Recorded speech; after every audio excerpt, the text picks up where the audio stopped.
Au nom de M. Agbo Kokoui, appelé Tema aussi. Je suis un conducteur de taxi-moto. Bon. On a bien fêté le Noël, le Nouvel An, malgré les conditions qui sévissent tellement maintenant, mais on a fait de nos efforts quand même.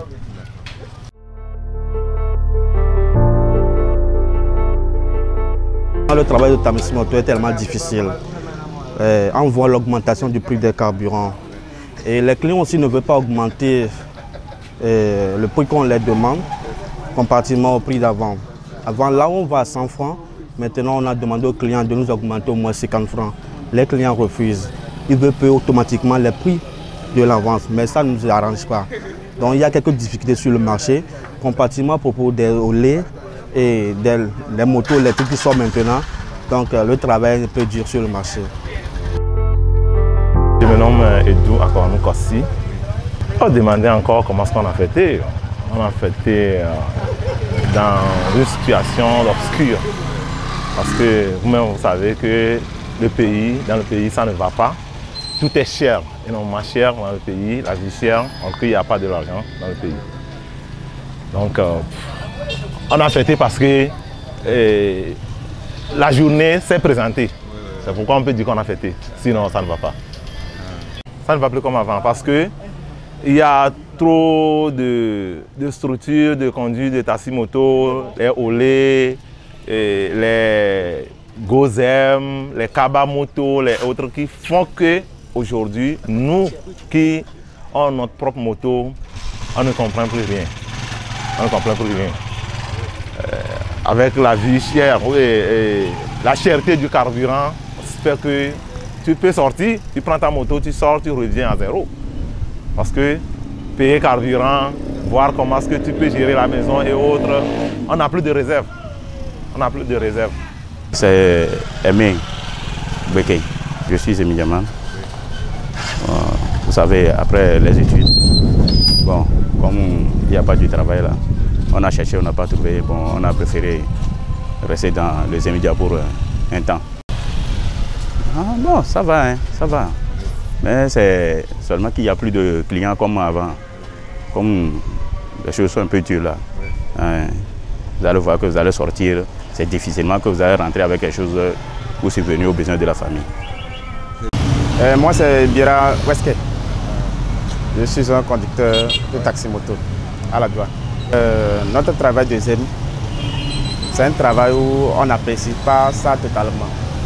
Il y a des moments où il y a le travail et où nous-mêmes, les ZEM, on apprécie. Mais il arrive certains moments où c'est avec peine qu'on gagne quelque chose. Je m'appelle Nyanga Tabo Kouto. Moto, je vais dire que à présent ça va un peu, mais ce qui nous gêne pour le transport des êtres humains, c'est pas facile. Mais quand tu prends quelqu'un pour l'amener à sa destination propre, il y a des risques. Et nous courons beaucoup de dangers. Et quand tu amènes quelqu'un, par rapport au prix, on a augmenté le prix de l'essence. Mais pour faire le prix, le client te dit qu'il faut diminuer comme ça, comme ça. Tu es obligé de baisser le prix. Mais quand tu amènes, malgré tout ce que tu rencontres, tu es obligé de t'imposer.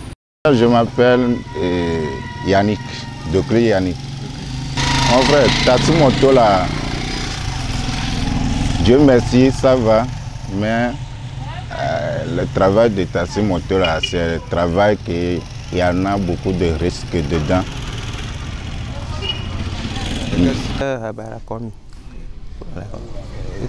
Le travail, c'est que on a des travaux à faire, mais comme ça ne marche plus, on est rentré dedans pour chercher un peu à manger, tout ça. Je suis un chauffeur, et ça ne marche plus, j'ai rentré pour chercher quelque chose. Pour avoir payé des loyers. C'est Sojina Kako. Bon, je dirais, on se défend pas mal, mais souvent on raconte des difficultés sur le terrain. Pour dire, surtout en cette dernière période, c'est la prudence. Voir sur nos routes actuellement, il faut être vraiment prudent et surtout respecter les codes. Et en dehors de ça, côté clientèle, parfois, c'est des discussions pour arriver à un consensus pour, comment dirais-je, le prix de transport, tout ça là. Mais d'autre côté, c'est surtout l'inflammation du prix des carburants qui dérange beaucoup. Tu prends un carburant à 700, à 1000 francs, à peine tu fais des kilomètres, mais bon, ça ne rapporte rien du tout. Donc, moi personnellement, je prie vraiment au gouvernement à ce qu'on revoie un peu le prix du carburant pour nous amoindrir un peu et voir la situation que vivent les citoyens togolais actuellement. Il faut vraiment revoir ça. Je prie énormément au gouvernement de revoir le prix du carburant parce que nous sommes là pour s'entraider. Nous sommes là pour s'entraider entre les taxis-moto et puis les clients, tout ça. Il y a d'autres, pour arriver vite, ils préfèrent prendre taxi-moto que de prendre taxi qui doit se charger les clients avant de partir. Pourtant, avec taxi-moto, avec une seule personne, tu es déjà en route pour arriver. Donc, du coup, c'est surtout côté carburant et puis le prix de l'inflammation des choses sur le marché actuellement qui vraiment nous dérange. Mon nom c'est Dieudonné Diobilou de Taximoto aujourd'hui. Il y a trop de difficultés que nous rencontrons. Avant, je peux dire que ceux qui ont fait taxi, moto, ou bien ceux qui ont fait le Z, avant, au moins eux, ils ont gagné un peu. Ils ont gagné quelque chose. Mais pour nous, aujourd'hui, on souffre tellement. C'est avec des difficultés qu'on trouve 10 personnes dans la journée. Tu peux trouver quelqu'un, au lieu d'amener la personne à un lieu qu'on prend 300 ou bien 400, la personne te dit que lui, il va là-bas à 200 francs. Si tu lui demandes pourquoi il veut payer 200 francs, il te dit que c'est comme ça qu'il n'y a pas l'argent, au Togo. Donc c'est ce que nous avons concernant à cette question. Je me nomme Apedo Kossi. En ce jour-ci, vraiment, ça ne va pas parce que les temps sont durs aussi. Bon, et ici, pour le côté du carburant, on a augmenté le carburant. Mais nos clients, qui sont les dames que nous prenons, elles ne veulent pas aussi augmenter parce que quand le carburant a augmenté au niveau de la pompe, nous devons aussi augmenter aussi les tarifs aussi. Mais elles ne veulent pas. Vous voyez. Donc maintenant, ça ne va pas, vraiment. Ok, c'est M. Agbekovi Daniel. Et le travail de taxi-moto, ok, c'est difficile, mais on est dedans. C'est parce que nous, on apprend le métier, mais comme ça ne va pas là, c'est pourquoi on l'a rentré dans ce domaine-là. Je me nomme Amegolo Kossi. Bien sûr, le taxi-moto, il est un peu du travail.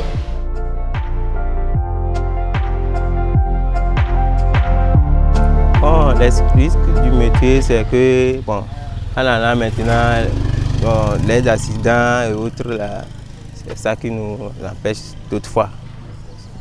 Bon, je me méfie très beaucoup. Faire attention dans la rue.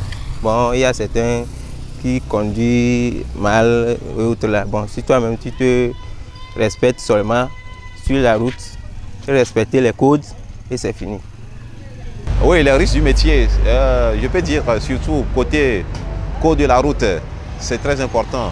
Parce que même entre nous, parfois, il y a des petites défaillances où les uns et les autres se disputent entre eux. C'est-à-dire, pour le code, il faut vraiment respecter le code pour ne pas dérailler et surtout, comment dirais-je, je peux dire, côté les accidents sur les routes au jour d'aujourd'hui, je souhaiterais vraiment qu'il y ait dans des points stratégiques des feux tricolores pour qu'on respecte vraiment notre circulation. Il y a trop de risques dans notre métier. Premièrement, un conducteur de taxi-moto, la carrosserie, c'est notre corps même.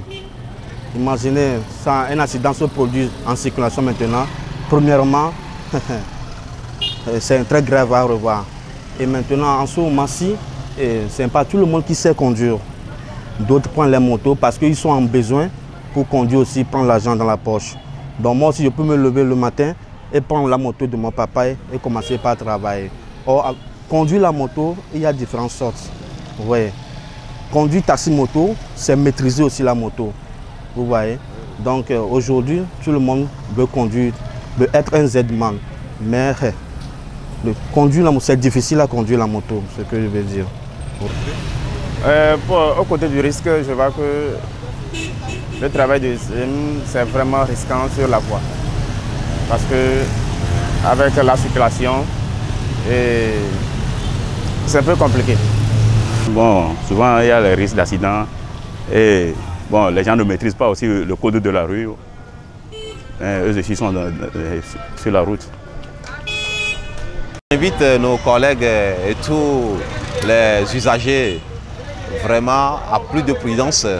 Et puis quand vous voyez un panneau où il y a une signalisation, essayez de le respecter, prêtez beaucoup attention pour éviter les cas d'accident. Il y a trop de risques dans notre travail. Je peux dire que même, si vous allez voir, il y a trop de motos à Lomé. Donc il y a certains qui ne savent pas comment conduire ou bien qui ne maîtrisent pas le code de la route. Donc ce qui fait qu'il y a trop d'accidents dans la circulation. Les risques, bon, nous courons beaucoup de risques. Bon, il y a les accidents. Il y a les accidents par moment en traversant la route. Ou bien bon, par méga, il y a d'autres qui filent en traversant, ils viennent te ramasser. Bon, c'est comme ça. Il y a beaucoup de risques dedans. Le risque de nos travail, des fois en route, il y a d'autres qu'on n'a pas maîtrisé de conduite moto bien. Et c'est eux qui causent des accidents. Et les gens qui ont fait coder un peu, ils sont aussi dans la route. Ils ne respectent pas totalement. Des fois, c'est ça qu'on recule.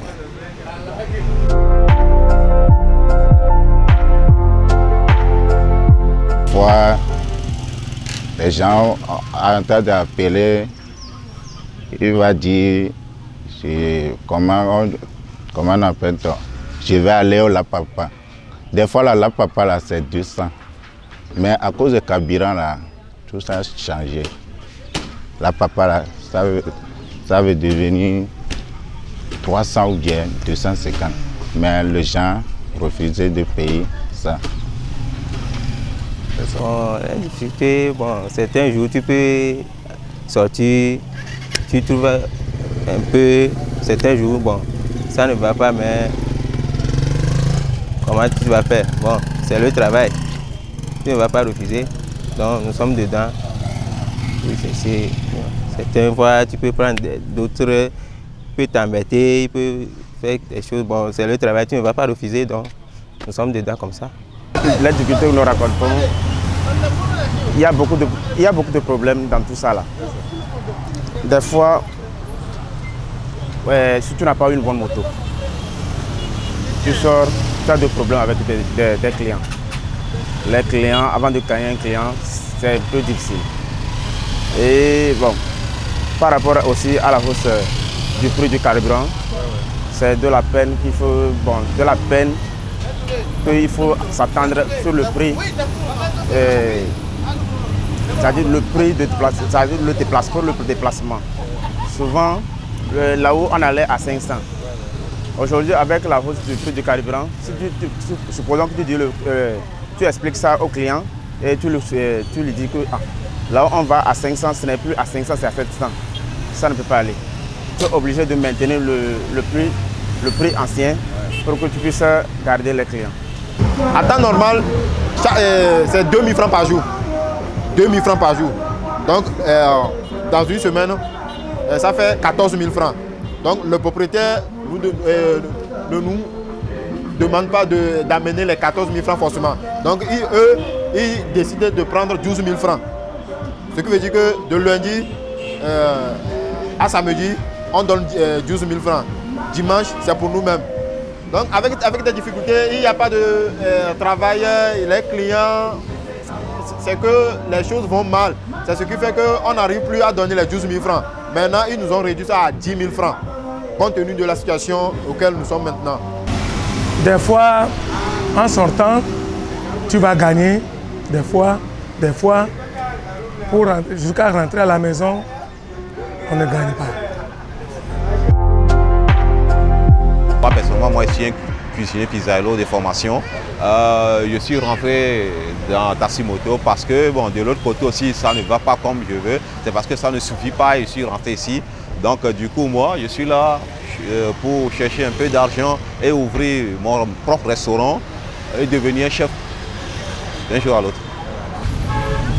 J'ai fréquenté. J'ai fait l'université.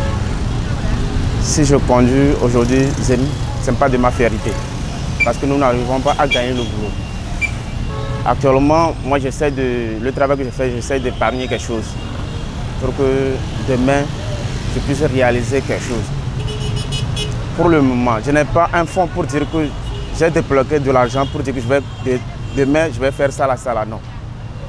Donc, je suis en mesure d'atteindre au moins une somme, d'avoir une somme d'abord avant de lancer au moins un petit projet. D'avenir.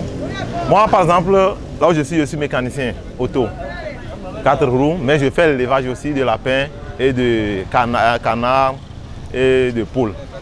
Bon, mes perceptions d'avenir, c'est l'élevage quand même. Si j'ai des moyens, si je trouve des financements, je peux me lancer dans ça, quoi. Mes projets d'avenir, présentement, je suis en conduite de Taximoto, mais j'ai mon permis de conduire quand même. Donc je cherche le travail aussi. Je cherche le travail parce que j'ai encore un peu de niveau quand même dans l'éducation aussi. Mécanicien. Mais à cause du travail là, il n'y a pas de travail dans le boulot là. C'est pourquoi j'ai arrêté mon service qui est en train de conduire une moto. Semaine là, tu vas verser 12 500 ou bien 10 000. C'est camper. C'est camper, si on va camper ça là, c'est 750 000. Avant c'est ça, maintenant c'est 800 000. Moi, mes projets, c'est d'avoir l'argent et faire les commerces. Parce que je suis chauffeur, mais comme ça ne marche plus, je suis rentré dans le Taximoto pour chercher l'argent et faire d'autres commerces. Comme, bon, je voudrais une boutique, quoi. Je voudrais avoir une boutique et gérer. La moto, là, c'est pour moi-même. Oui, il y avait une fois, quelqu'un m'a acheté une fois et j'ai conduit. Bon, j'ai fini de payer l'argent pour elle et moi-même j'ai acheté pour moi maintenant pour chercher l'argent. Autant là, moi, j'ai pris ça en 2016. On m'a fait ça à 700 000. Bon, je faisais 12 000 par semaine. Donc, j'ai fait ça pendant 1 an, 2 mois comme ça et c'est fini. Le Taximoto bien Z, ce n'est pas ma fonction. Je fais ça juste pour un temps. Je vais entreprendre quelque chose. Les motos que nous conduisons, ou bien il y a certains parmi nous, c'est camper. Il y a certains parmi nous également, c'est eux-mêmes leur propre moto. Mais bon nombre de personnes, c'est camper qu'ils ont. Par exemple, moi-même, pour moi, c'est camper. Que l'État nous aide à s'en sortir dans ce travail-là. Parce que Zemida, ce n'est pas un bon travail. Nous avons été à l'école, nous n'avons pas été à l'école pour conduire des Zemida. Mais c'est parce que nous n'avons pas les moyens. Bon, ce que tu trouves, tu vas faire avec ce pourquoi. L'État n'a qu'à nous aider, créer une société ou bien ouvrir nous là où on va trouver à travailler et puis qu'on sort dans le domaine là.